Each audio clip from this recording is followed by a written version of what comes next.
नाज़रीन आदाब, न्यूज़ 18 उर्दू में आपका इस्तकबाल है। मैं हूं विसाल आजम और आप देख रहे हैं दो रुख में आज एक खत की बात करेंगे, चूंकि इस खत के दो रुख हैं और ये खत लिखा है एक रियासत के वजीर आला ने, और वजीर आला है ममता बनर्जी। जी हां, ममता बनर्जी ने एक बार फिर एक खत लिखा है तमाम ऐसे वज़राए आला को, यानी ऐसे सीएम्स को जो अदर देन बीजेपी से जिनका ताल्लुक है, यानी जो बीजेपी के नहीं है, चाहे वो अपोजिशन पार्टी में किसी भी पार्टी के हो।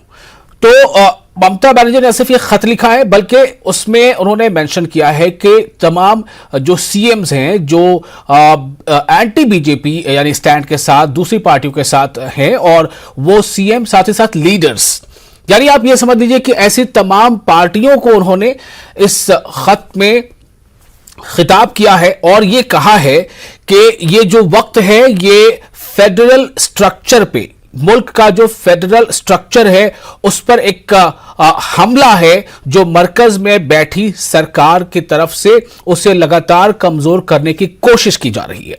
ये उन्होंने खत में लिखा है।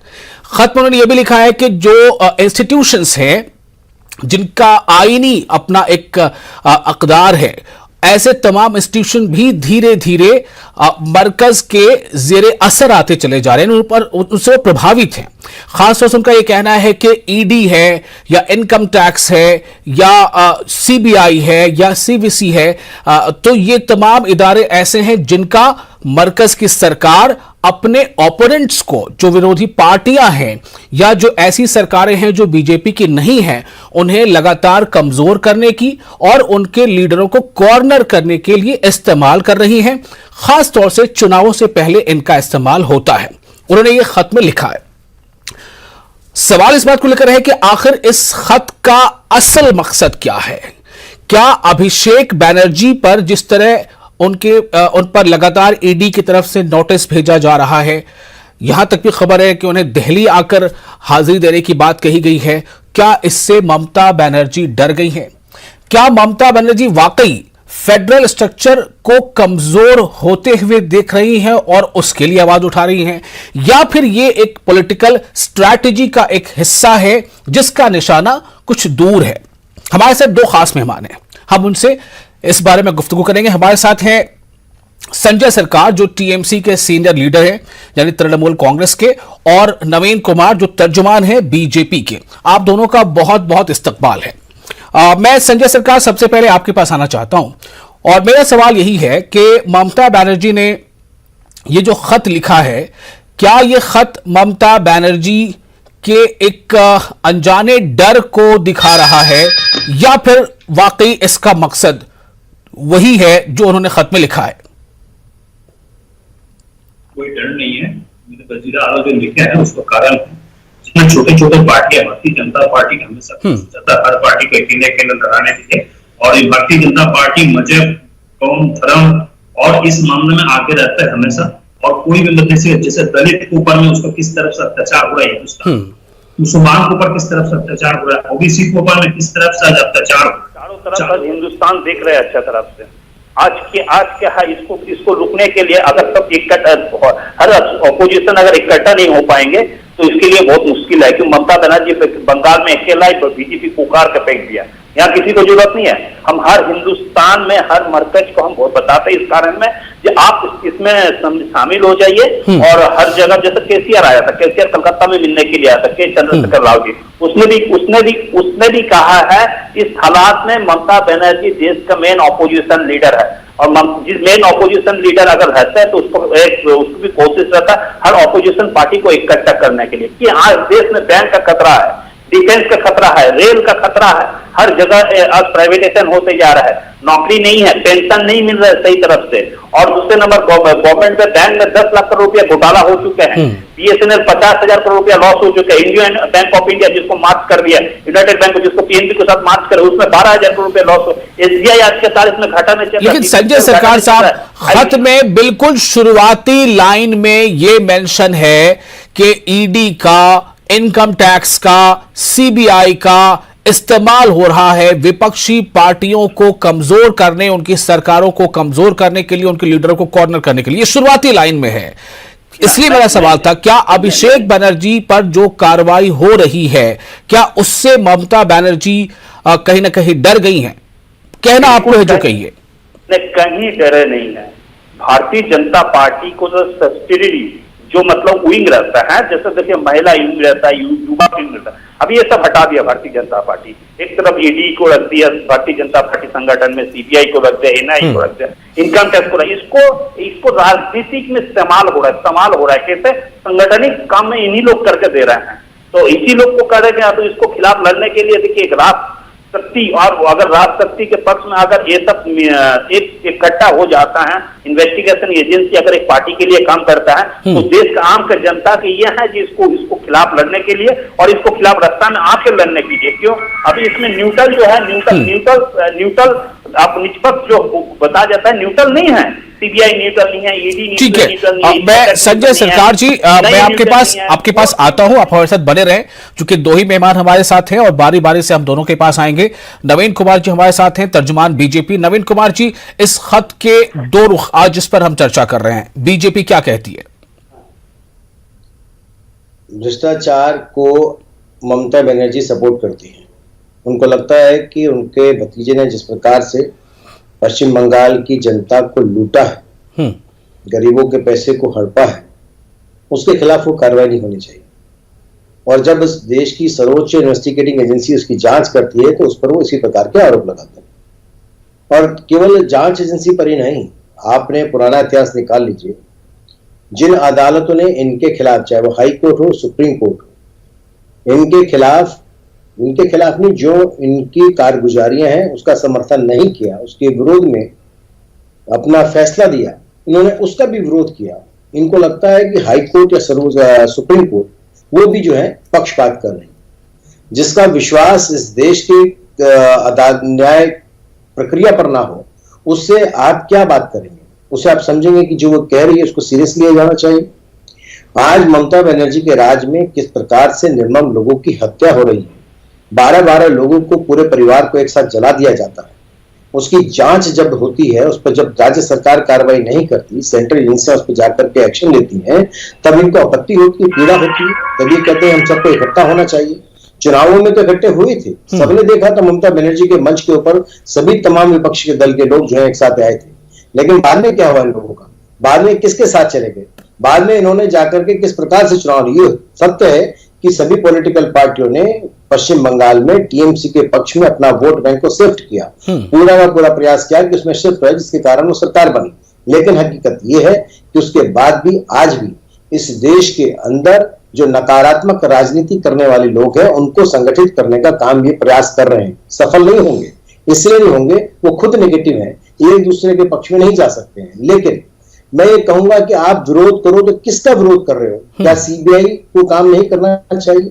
भ्रष्टाचार के खिलाफ ईडी को एक्शन नहीं लेना चाहिए? हाई कोर्ट या सुप्रीम कोर्ट को जो फैसले देने होते हैं उनसे पूछ करके देने चाहिए?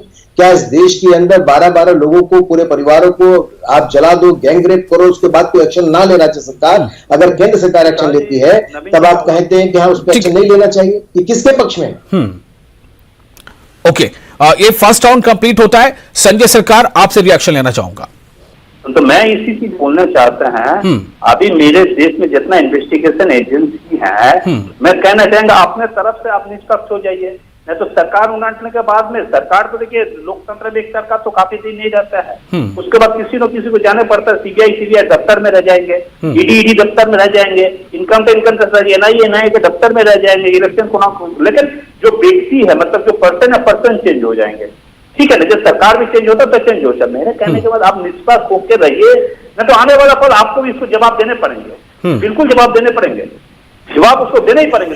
सीबीआई, ईडी, इनकम टैक्स, आप एनआईए कोर्ट में भी कभी पक्षपाती तो करते हैं, कभी इलेक्शन कमिश्नर करता है, human right commission selected committee है, उसमें हम तो इलेक्टेड तो नहीं, सिलेक्टेड कमेटी है, ये सब करते रहते हैं। और मैं न सीबीआई को डरता नहीं, ईडी को डरता है। चुनाव के समय भी मेरा अभिषेक बनर्जी को घर में मैं डेरा में रेड डाला है, क्या किया? कुछ कह रहा है? हम तो लड़ाई किया है, हम तो मैदान में लड़ते हैं, हम तो शेर है।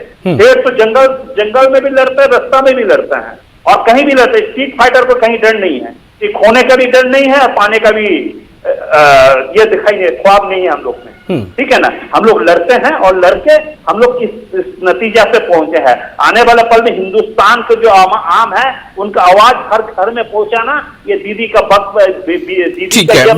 मैं आपको एक छोटा सा ब्रेक लेके आप दोनों से फिर मुखातिब होता हूं, छोटा सा ब्रेक लूंगा, लेकिन इसमें एक सच्चाई है जो नवीन जी कह रहे हैं कि अगर ये अपोजिशन एकजुट होना चाहता है, लेकिन सिर्फ ये लोग कहते हैं, इनकी अपनी जो महत्वाकांक्षाएं वो इतनी बड़ी हैं जो इन्होंने भी हालिया गोवा में देखने को मिली हैं।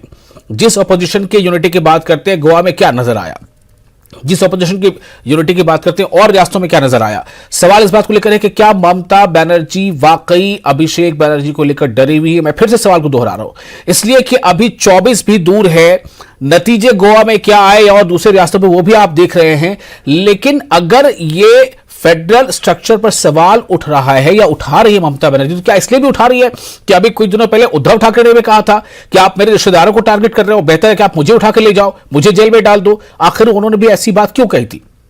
दूसरी बात ये जो नवीन जी ने भी कहा है कि ममता बनर्जी ने अपने लेटर में इस बात का भी जिक्र किया है कि जो न्यायिक प्रक्रिया है, जो जजेस साहबान हैं, जो पूरा ये सिस्टम है, उसके भी एक हिस्से को बहुत हद तक वो सरकार के प्रभाव में आता नजर आ रहा है। इस पर भी ममता बनर्जी ने लेटर में मेंशन किया है। मैं आगे बात करूंगा, छोटा सा ब्रेक, जल्द हाजिर होते हैं।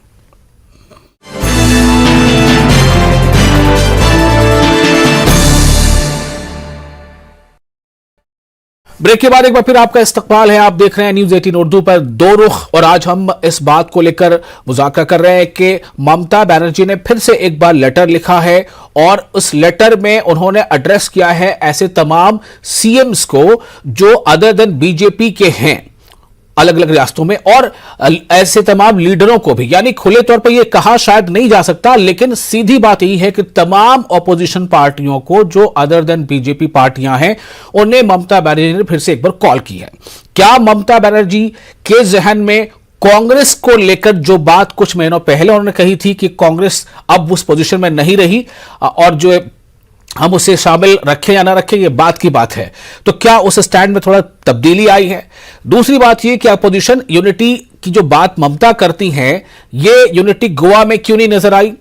तीसरी बात यह कि क्या वाकई ममता बनर्जी इस बात को लेकर डरी हुई है कि ईडी यानी एनफोर्समेंट डायरेक्टोरेट का शिकंजा वो उनके भतीजे अभिषेक बनर्जी पर कसता जा रहा है, क्या इस बात को लेकर डर है। हम फिर से अपने मेहमानों का रुख करते हैं। हमारे साथ नवीन कुमार है, तर्जुमान बीजेपी, और संजय सरकार, सीनियर लीडर तृणमूल कांग्रेस। नवीन कुमार जी, मैं आपके पास फिर से आ रहा हूं। ममता बनर्जी ने यह कहा है कि चुनाव के समय ही सिर्फ ये तमाम एजेंसियां एक्टिव हो जाती हैं, और दूसरी बात यह भी कही है कि क्या ऐसी रियासतें जहां बीजेपी की सरकार है वहां पर कोई ऐसा दागी नेता नहीं है जिस पर सीबीआई या ईडी या इनकम टैक्स या दूसरी एजेंसियां कार्रवाई करें। इसका मतलब यही निकल रहा। नवीन जी, अभी पश्चिम बंगाल में कुछ चुनाव थोड़ी है जो सीबीआई वहां पर एक्शन ले रही है। अभिषेक बनर्जी को बुलाया जा रहा है, इस समय कौन सा चुनाव है? उनको आना चाहिए, बयान देना चाहिए, क्यों नहीं देंगे? क्या वो कानून से बढ़े, देश के संविधान से बढ़े? अगर सीबीआई किसी आम आदमी को बुलाएगी, वो आने से मना कर सकता है क्या? क्योंकि वो चीफ मिनिस्टर का भतीजा है, इसलिए कुछ भी करे, संविधान को माने ना माने, वो किसी की बात सुने ना सुने, वो कोर्ट के आदेश के बाद जबकि कोर्ट कहता है कि आप पेश होइए इन्वेस्टिगेटिंग एजेंसी के पास, उसके सामने ना जाए, वो किसी को तवज्जो ना दे, और उसके बाद आप कहें कि उससे कोई सवाल ना करें, केवल चुनाव आएगा तभी ये बात होगी। ये बात सही है, जब चुनाव आते हैं तब मीडिया उसको ज्यादा दिखाता है। मैं कहता हूं भाजपा शासित राज्यों के अंदर सीबीआई लोगों को गिरफ्तार करती है, आपको दिखाना चाहिए, और उसमें विपक्ष के लोग क्यों नहीं बोलते? तब वो कहते हैं भ्रष्टाचार हो रहा है, इसलिए देखिए कितना हो रहा है। अरे हमारी ही आपको तो हमारी एजेंसी है, अगर हमारी ही एजेंसी है तो फिर वहां पे भी तो पकड़ लिए लोग, वहां पे भी तो गिरफ्तार करते, गुजरात में तो गिरफ्तार करके भेज दिया जाता है, लेकिन उसके बावजूद आपको जो पीड़ा क्यों होती है? मेरे को ये बात समझ नहीं आती। सुनो भैया, मुझको ये बात समझ नहीं आती, चाहे आम आदमी पार्टी हो, चाहे तृणमूल कांग्रेस हो या समाजवादी पार्टी, वो लोग इतने ज्यादा अपने साथ भ्रष्ट लोगों को रखते क्यों हैं? वो ऐसे लोगों को संरक्षण देते क्यों हैं जो भ्रष्टाचार में लिप्त हो? और यही नहीं, भ्रष्टाचार की बात कर रहे हैं, वो लोग ठीक है, हत्यारे हैं। ठीक है, ओके, मैं इस पर सवाल करूंगा संजय सरकार से। संजय सरकार, सवाल सीधा है कि कांग्रेस या दूसरी पार्टियां जिसमें टीएमसी का भी नाम शामिल, जैसा ये कह रहे हैं, ये आप लोग करप्ट लोगों को क्यों रखते हैं? सवाल ये उठा रहे हैं वो। मैं एक करके जवाब दे रहा हूँ। हाँ बिल्कुल दीजिए, 2 मिनट है आपके पास। मेरे को मैं वक्त दीजिएगा। बैंक घोटाला हुआ 10 लाख करोड़ रुपया, 10 लाख करोड़ रुपया। हम नहीं, सौरभ पांडरे बोल के एक आदमी महाराष्ट्र को थाने में पानवेल में रहता है, उसने किए थे। आरटीआई के तो शक्ति पदोदस्त आरबीआई के जो गवर्नर है उसने लिख के दिया 10 लाख करोड़ रुपया। 29 लोग बैंक घोटाला किया है, उसमें 28 आदमी गुजरात का। लास्ट में एपीजी ग्रुप मालूम है ना आपको? एपीजी ग्रुप, उसने 28,500 करोड़ रुपया। नबी आपको मेहुल चोकसी और उनको जो ये भांजे जो है उसने जो पैसा लेके भागे तो यहाँ से फरार हुआ थे। उसके भांजे ने बोला है, उसके भांजे ने बोला है, अगर मैंने अगर पैसा लिया है 100 रुपया अगर मेरे को लोन में मिला है तो 65 रुपया नरेंद्र मोदी और अमित शाह ने दिया, 35 रुपया मेरे को मिला तो हम कहाँ से पैसा देंगे? लंदन हाईकोर्ट में कराओ करके। मैंने उसको बीपी चाहिए तो हम दे देंगे। बड़े भ्रष्टाचार के मामले में बोलते हैं, बैंक में इतना बड़ा भ्रष्टाचार हो गया है। आपको मालूम है रेल में कितना बड़ा भ्रष्टाचार हुआ है? अच्छा वो छोड़ दीजिए, मैं बताता हूँ। अमित शाह का बेटा का एक कंपनी है, कंपनी का नाम जैनी था, उसमें डायरेक्टर है कौन? अमित शाह का बेटा जय शाह। 1073 करोड़ रुपया उसको लोन जो है उसको वेव कर दिया है। उसको देने का अगर काबिल नहीं है तो क्यों किया था? आप किसान, गरीब किसान को लोन आप वेव नहीं कर सकता है। रास्ता में हजारों किसान शहीद होता, शहादत होता है, उसको देखने के लिए फुर्सत नहीं है। दिल्ली से सिंगू बॉर्डर के 41 किलोमीटर है, आप 1 साल में पहुंच नहीं पाए थे, पहुंच नहीं पाए थे। यूपी में 8 पुलिस कर्मियों को किसने हत्या किया था? माफिया दुबे ने हत्या कर दिया था, उसको सीबीआई जांच में छोड़ दीजिए, वो छोड़ दीजिए। हारिन पांड्या इनको कैबिनेट के सदस्य था, किसको? नरेंद्र मोदी जी चीफ मिनिस्टर था, वो होम मिनिस्टर था। 2003 में 26 मार्च के दिन में उसको मर्डर हुआ हारिन पांड्या का। हारिन पांड्या को जो मर्डर हुआ था उसको ना एसआईटी किया था ना सीबीआई जांच किया, उसको परिवार आज भी इंसाफ मांग रहे हैं। इंसाफ दे पे आपको कैबिनेट के सदस्य भी इंसाफ दे नहीं पाता तो इंसाफ कहाँ देंगे आप? कहाँ देंगे? भ्रष्टाचार के मामले में बोल रहे हैं आप। रेल को हर दिन बेचते जा रहे हैं। ऑल इंडिया का सब्सिडरी जितना ब्रांच है, बीसीसीएल, आपको south eastern coalfield, eastern coalfield, ECL, eastern coalfield limited, सबको नोटिस कर दिया गया है, इसको प्राइवेटाइजेशन करने जा रहे हैं। बैंक ऑफ महाराष्ट्र और इंडियन ओवरसीज बैंक उसको भी प्राइवेटाइजेशन करके नहीं, किसके दे रहा? मेरे दो ठीक है, तो आप ये कहना चाहते हैं कि आप भी इस बात को आप कह रहे हैं, एडवोकेट कर रहे हैं कि हाँ ये जो सेंट्रल एजेंसी उसका गलत इस्तेमाल हो रहा है। रवि जी, क्या ये कोइंसिडेंस भी है क्या? आपने जहां तक कहा कि मीडिया दिखाता है, ऐसी बात नहीं, मीडिया जब होता है तभी दिखाता है, लेकिन मैं आपसे जानना चाहता हूं क्या एक कोइंसिडेंस है कि चुनावों से पहले ये जो सेंट्रल एजेंसी है वो थोड़ा ज्यादा एक्टिव हो जाती हैं? इस समय चुनाव तो नहीं है ना। और दूसरी बात, आप जैसे न्यूज़ 18 के रेपुटेटेड चैनल पर बैठकर एक आदमी झूठ का प्रसार करता है और कहता है कि मेहुल चोकसी और विजय माल्या को भारत सरकार ने लोन दिया। ये तो कोर्ट में साबित होगा भारत सरकार ने नहीं दिया, इन्हीं के मित्रों ने दिया जिनको ये गले लगाकर गलबलियां पाते हैं। चिदम्बरम जैसे भ्रष्ट सोनिया गांधी जैसी की पार्टी के लोगों ने। दूसरी बात, आप लगातार कह रहे हैं कि 1 लाख, अरे सुनो भैया, बीच में आपने बोला नहीं था, ये सभ्य डिबेट है, अच्छा चैनल है, इस पर आप बीच में लपट झपट मत करिए। सुनिए जरा कान खोलकर। अब जब आप कह रहे हैं कि बैंक के, अरे भाई सुनो, अपना टाइम वेस्ट कर रहे हो आप, फिर कहेंगे इसी तरह समय चला जाएगा। मैं आपके नीचे बोलता नहीं।